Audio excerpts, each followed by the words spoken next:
The hell goes on? Some jerk shaving. Hey, cut off that lawnmower. Relax, Junior. I've got a date with the Queen of Sheba. She's allergic to beards. Are you silly? Take it easy. I'll fix it.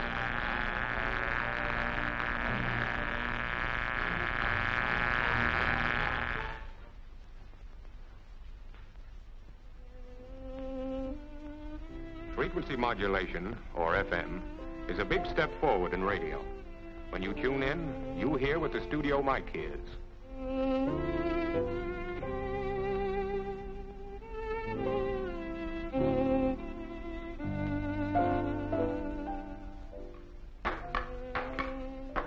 There's no static, no heterodyne squeals. The guy with the electric razor can use it all he wants. A GI can dial his girl's number. All these things in the same area, but they won't bother reception. Well, you've seen what FM means to ordinary, everyday reception. But what's its military value? Just this. Until the Army turned to FM for some of its installations, radio interference was a communication headache. Sets out on the battlefield picked up static that hashed up the incoming signal. Tank tracks created static that made reception damn near impossible. Then there are teletypes, battery chargers, armored cars, tanks. The material of modern war, as well as such natural phenomena as storms, created enormous amounts of electrical interference. Frequency modulation licks this problem, and that's why we want you to know something about it. Now, the best way we can explain FM is to compare it with AM, meaning, of course, amplitude modulation. The kind that's never been able to comb static out of its hair. Now, this oscillator generates a radio wave we call the carrier. It's then fed into the amplifier where it's strengthened. But it's unmodulated, unchanging. It carries no message, or as we say, no intelligence. It's something like the steady, monotonous note of a trumpet. In order to carry a message, the wave must have the intelligence impressed on it. Now, in AM, it's done like this. The intelligence goes into the mic as sound. The mic changes the sound into electrical energy that varies at an audio rate according to the sound. The electrical energy is fed into the modulator, where it's amplified. From here, it goes into the amplifier, where the fluctuations in electrical energy are impressed on the carrier, or radio wave, generated by the oscillator. Now, what's that mean? Well, just this. The carrier is modulated. It has its amplitude or strength changed by the fluctuating electrical energy from the modulator. Then the wave that comes from the amplifier looks like this. In this way, the carrier has its amplitude changed by the intelligence. The wave that's transmitted is an AM wave. The varying strength or amplitude of the wave carries the intelligence in AM radio. These waves are radiated by the antenna. Now, what happens in an AM receiver? First, let's take the AM wave as it approaches the antenna of our receiver.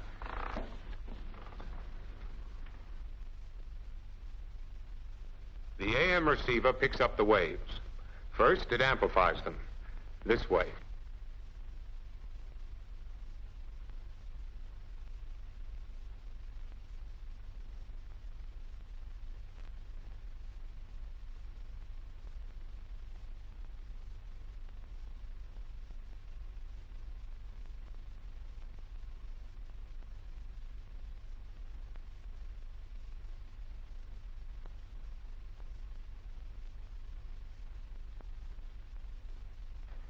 Then it feeds them to the demodulator. The demodulator changes the RF amplitude variations back into audio frequency energy. This audio energy is built up or amplified by audio frequency stages. Then it is finally fed into a speaker, which turns it back into sound.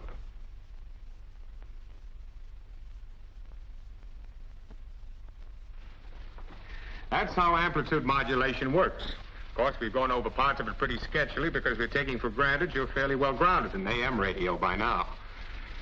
All's fine in AM. Everything works perfectly when operating conditions are ideal.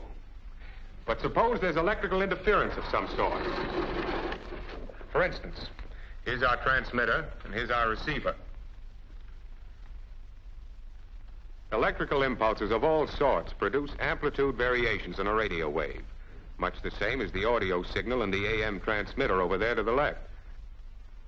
Lightning, for instance, hitchhikes onto the transmitted wave, messing it all up, confusing the intelligence whenever it strikes. Notice how fuzzy the RF wave between the sets becomes at these times. The AM receiver can't separate the amplitude variations that carry intelligence from those that carry just noise. Noise, that's the problem. Now, what are we going to do about it? Well, we know that a radio wave has both frequency and amplitude. So far, the intelligence, represented by this audio wave, has been transmitted by holding the frequency of the carrier constant and varying its amplitude, its strength, this way. But as we've seen earlier, lightning and other electrical disturbances also vary the amplitude and upset or interfere with the original intelligence. But engineers have discovered that lightning and other electrical disturbances have a negligible effect on the frequency of a radio wave. And so they started reasoning. Why not hold the amplitude constant and vary the frequency or wavelength and make it carry the message?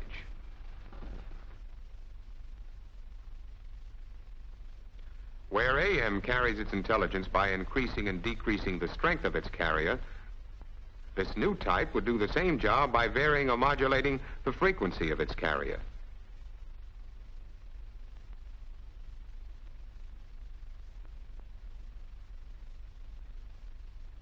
Any static that jumps onto the wave affects only the amplitude, not the frequency. The intelligence, therefore, is not affected. FM radio is based on this idea. The changing frequencies carry the message as clear as a bell. There are several types of FM transmitters used by the Army.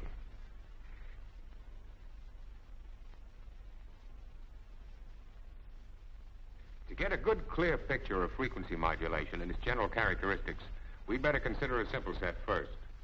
Just as in AM, the carrier wave is produced, or generated, if you like, by an oscillator. In FM, this carrier wave is called the rest, or resting frequency, when it's unmodulated. That is, when there's no sound being produced. The frequency depends on the values of the coil and capacitor in the tank circuit. Change the value of either the coil or the capacitor, and the frequency changes. Now, if there were any way for the audio signal to change the coil or capacitor values, the result would be an FM wave at the output. You can accomplish this by placing a capacitor microphone in parallel with the capacitor in the tank circuit. This way. Capacitor microphones contain two plates, one of which vibrates when struck by sound waves. Of course, this rhythm is greatly slowed down. In reality, it would be anything from 16 to perhaps 16,000 vibrations per second. When the space in here between the plates varies, due to the vibration, the capacity of the mic will also vary at the same rate. Now, take this in, because it's the way the transmitter operates. The capacity of the mic affects the capacitance in the tank circuit. The capacitance of the tank circuit affects the frequency of the oscillator. The frequency of the oscillator determines the frequency of the RF wave. The RF wave is therefore frequency modulated in accordance with the vibrations of the mic plate. In other words, the frequency now varies at an audio rate when sound hits the mic. When there isn't any sound, the diaphragm of the capacitor mic keeps straight and motionless. The oscillator produces its original or resting frequency. When the first vibration of a sound wave hits the mic, it pushes the diaphragm plate closer to the stationary plate. That action increases the capacitance of the mic. This increased capacitance decreases the frequency of the oscillator. The closer the plates in the mic, the less the frequency and the farther apart the waves. When the diaphragm moves away from the stationary plate, the oscillation increases, and the waves squeeze closer together. 2 complete cycles cause the FM waves to squeeze, stretch. Squeeze, stretch. The higher the note or sound, the higher its frequency. Now, what effect does that have on the FM wave? Just this. Now, take a look at this diagram. This center line, with the figure 40 megacycles written below it, represents the rest frequency of our oscillator. Now, keep that in mind. Rest frequency, represented by this line, is 40 megacycles. That is, without being modulated, it oscillates at the rate of 40 million cycles per second. Now, what will cause it to vary from rest frequency? Any sound impressed on the capacitor microphone, of course. For example, let's say we modulate the carrier with a 500 cycle note.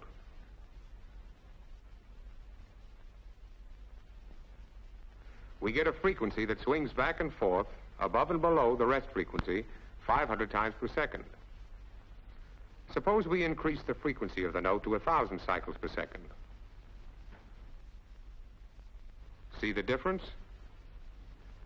This 1,000 cycle note causes the FM wave to swing back and forth twice as fast as did the 500 cycle note. I know. You're wondering why these 2 notes of different pitch swing back and forth the same amount across the rest frequency. Well, that brings us to a very important point, or rather 2 points: rate of change and amount of change. You know now that frequency affects rate of change. Let's see what affects amount of change. Take the 500 cycle note again, but make it louder. Then this happens.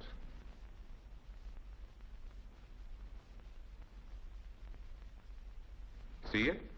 We've got the same rate of change across rest frequency, but the distance of the swing to either side of the rest frequency becomes greater. The distance is called deviation. So the frequency of a note or sound determines how many times the swing takes place, and the loudness determines the amount of swing, or deviation. Now, you can see that a great amount of deviation might cause a little trouble. That is, the deviation would go too far and interfere with another FM transmitter. So, the Army sets the maximum deviation for any channel at 40 kilocycles on either side of this rest frequency.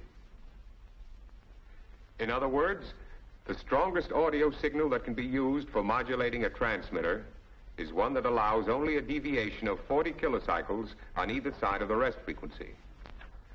This whole thing, 40 kilocycles on one side and the same on the other, is the carrier swing. Thus, here we have a carrier swing of 80 kilocycles altogether. One more thing.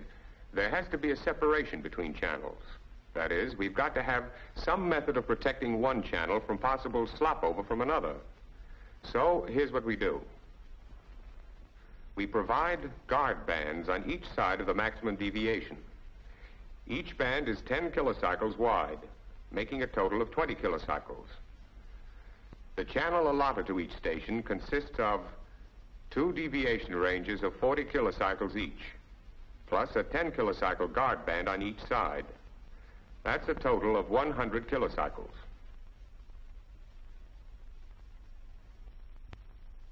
Remember, what we've seen so far is how we get the FM signal. We showed you an FM transmitter being modulated by a capacitor-type microphone because that was the easiest way of getting the point across. However, the Army uses 2 other systems of getting FM. They're called reactance tube and phase modulation. There's one big difference between the 2.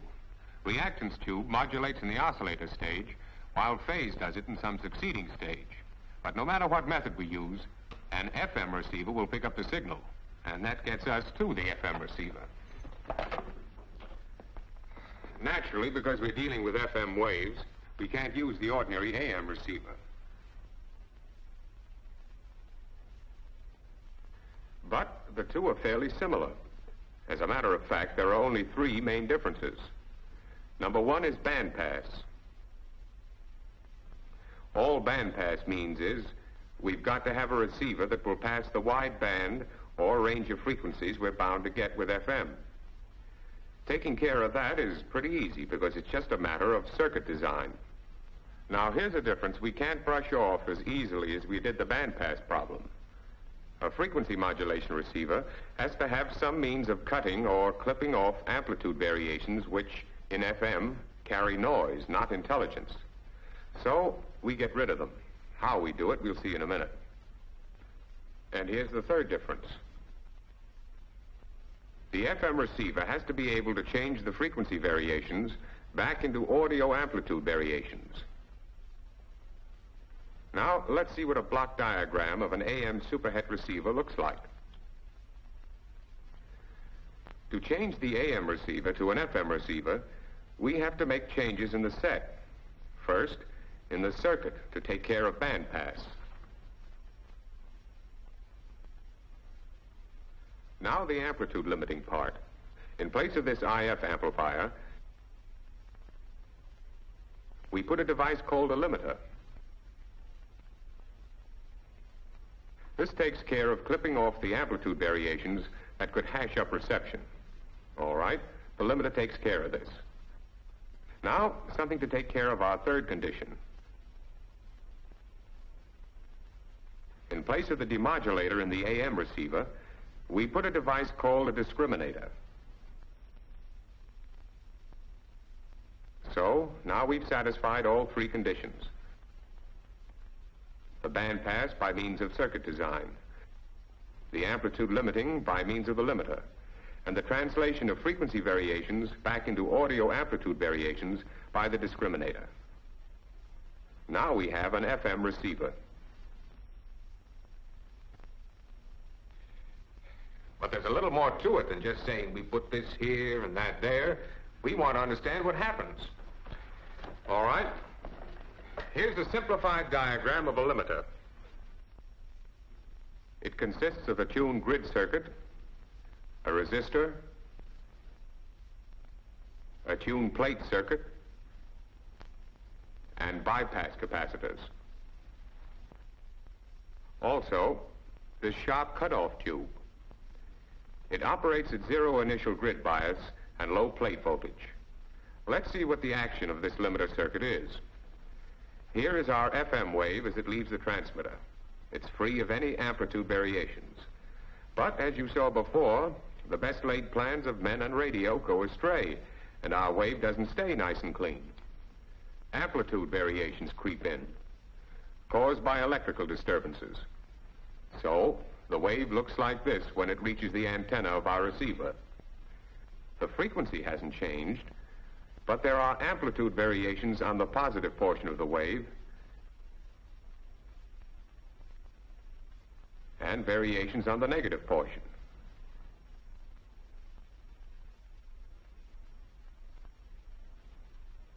Now, let's take this wave through the limiter. The incoming wave induces a voltage in the first tuned circuit.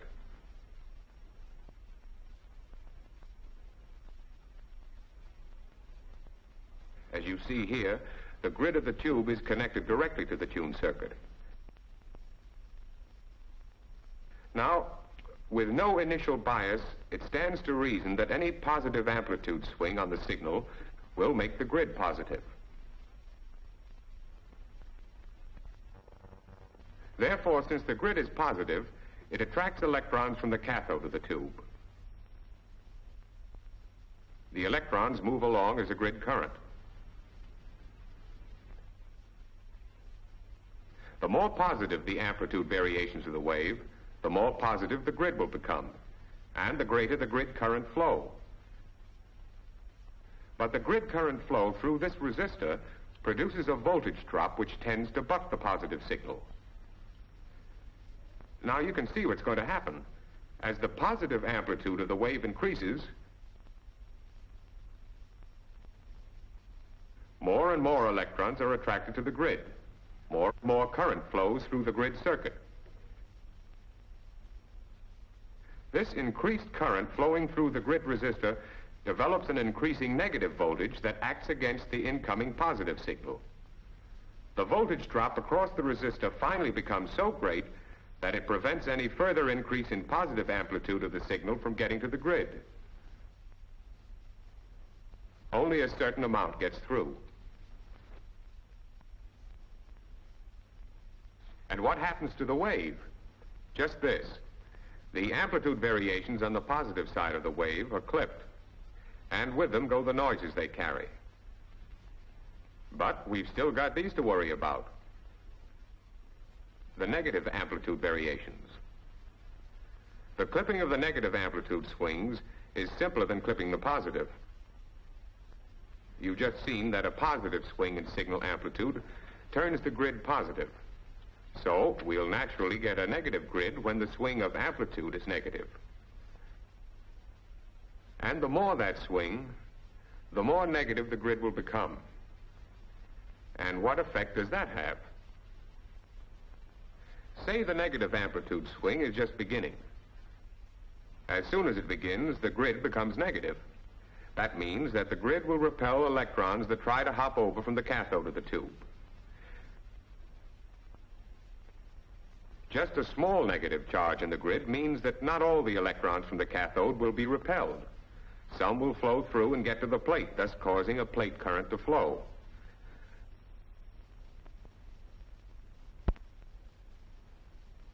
But as the negative amplitude swing of the signal becomes larger, the grid becomes more negative.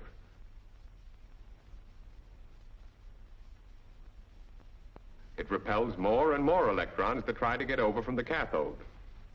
Now remember, I said we used a sharp cutoff tube in the limiter.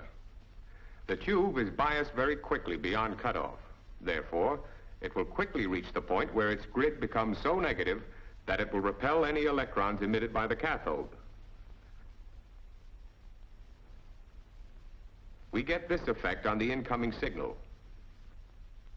Here's the incoming signal, just the negative amplitude swing of it. As it becomes more and more negative, the action we just went over on the grid takes place. Suddenly, because of the sharp cutoff point of the tube, plate current ceases to flow.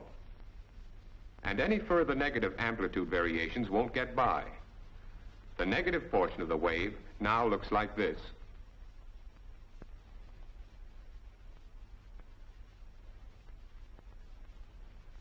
Of course, the negative amplitude swings back up.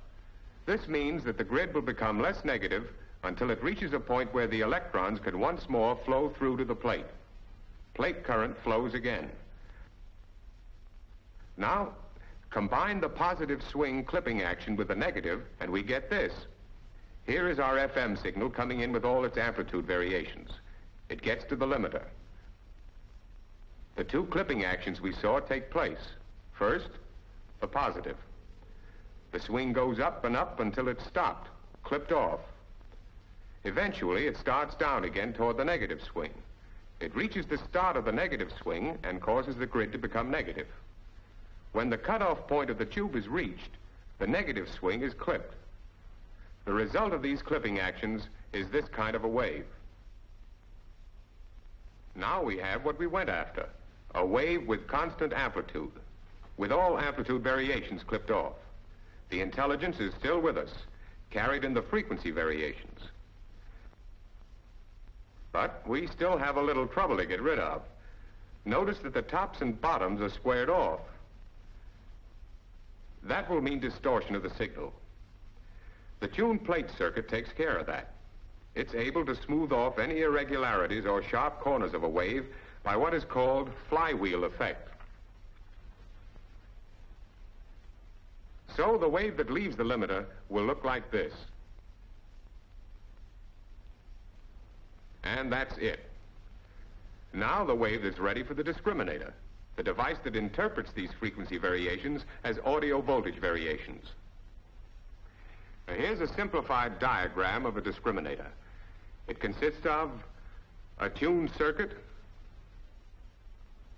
a diode detector tube, and a load resistor with a bypass capacitor across it.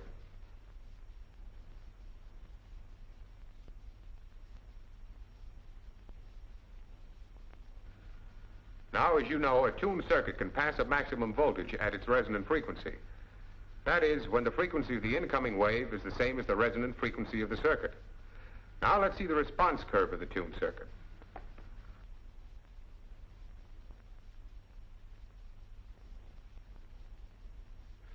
We'll say its resonant frequency is here.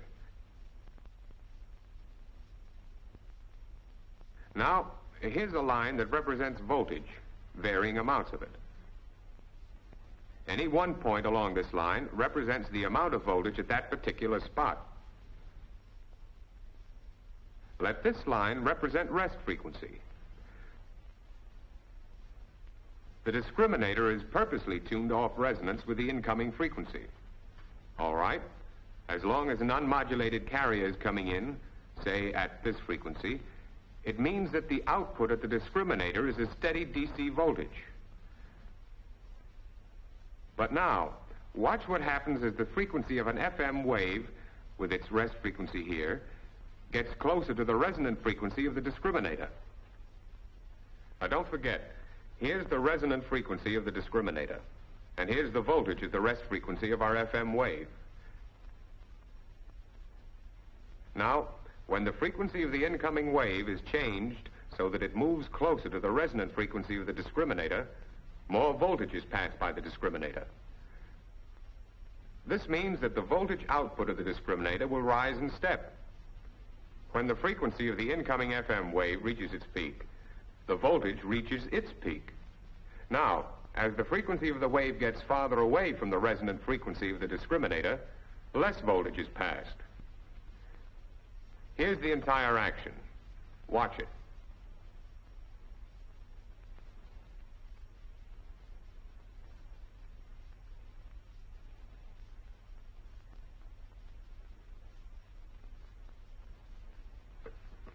So you can see that the voltage output of the discriminator is an audio frequency voltage, which is exactly in step with the frequency variations. This wave is then fed to the AF amplifiers and onto the speaker exactly as in the AM receiver. FM is the answer to the static problem. Static that hashes up reception. Now let's give it a quick once-over and call it a day. Okay. First, the FM wave is generated or formed at the transmitter by one of several methods. The simplest, the one we showed in this picture, was by means of a capacitor mic. This capacitor mic, you remember, increased or decreased in capacitance according to the sound that hit it. Increasing or decreasing the capacitance of the mic affected the frequency of the oscillator. The two Army methods of getting FM are reactance tube and phase modulation. But no matter what method is used, the FM wave is radiated by the transmitting antenna. The receiving antenna picks it up, it's amplified, and then fed into the device called the limiter. The limiter clips off any amplitude modulations that would come out of the speaker as noise. From the limiter, the now cleaned up wave is fed into the discriminator. This device changes frequency variations back into audio voltage variations. From there, it's into the amplifier and out of the speaker. So, briefly and simply, you've seen the how, why, and what of frequency modulation. Electrical disturbances don't bother FM as far as the static they cause is concerned. When frequency modulation is used, you can be sure that electrical interference won't hash up your messages.